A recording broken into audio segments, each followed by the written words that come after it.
Who would have thought that an isekai anime about an absolute loner would actually be extremely wholesome and enjoyable? Well, this one was, and they fucking smashed it. Loner Life in Another World absolutely took me by surprise, and I mean, I'm completely shocked. I fully expected this to be one of those trashy isekais where the protagonist goes solo, is extremely overpowered, and holds a little bit of a vendetta against people when he gets into the new world. But this anime was actually good. This anime follows his protagonist Haruka, a content loner boy that tried to escape the magic circle which was transporting him to another world. But because he tried to escape it, he actually got left with all the bad skills that were left over. And I can't lie to you guys, this anime is very enjoyable and I really liked Haruka. The fact that this anime chose to make its protagonist someone who simply likes being alone rather than someone who is forced to be alone makes this anime that little bit more special. You see, loneliness is something that feels good when you choose it for yourself, but it's absolutely horrible when it's chosen for you.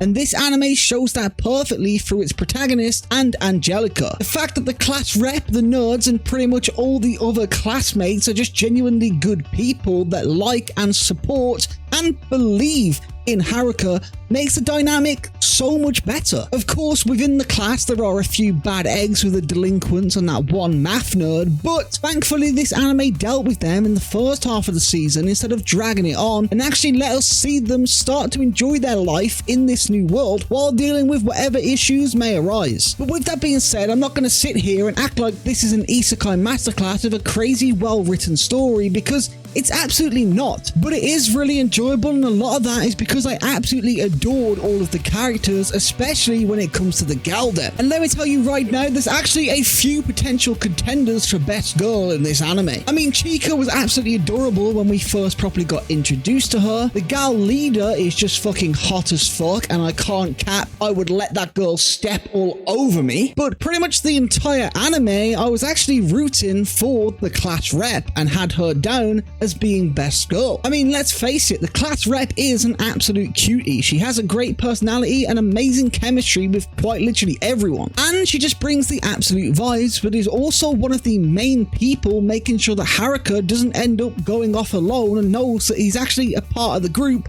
even if he doesn't necessarily want to be. Now, you might have noticed that I said I was rooting her for pretty much the entire anime, and that's because the title of Best Girl actually went straight to Angelica the second we met her. I know that she can't really speak and she's astronomically shy, but she was forced to be in that dungeon for so long, and she was the real loner of this anime. But even so, she instantly had chemistry with the main character, and they just had a truly adorable connection. I mean, this girl literally says a total of like 3 words throughout the entire anime, but I fucking love her way more than any of the other girls in this series. So, Angelica is best girl, and I won't be told otherwise. I'm sorry, class rep, because you truly were the GOAT, but unfortunately you managed to get one-upped by a shy girl that used to be a skeleton. But now that we've decided who best girl is, I suppose I should probably rate this anime. And realistically, I would have to say that it's probably a 6.5 or 7 out of 10 kind of vibe, but I say that in the best way possible. Like, this is by no means a bad anime or a bad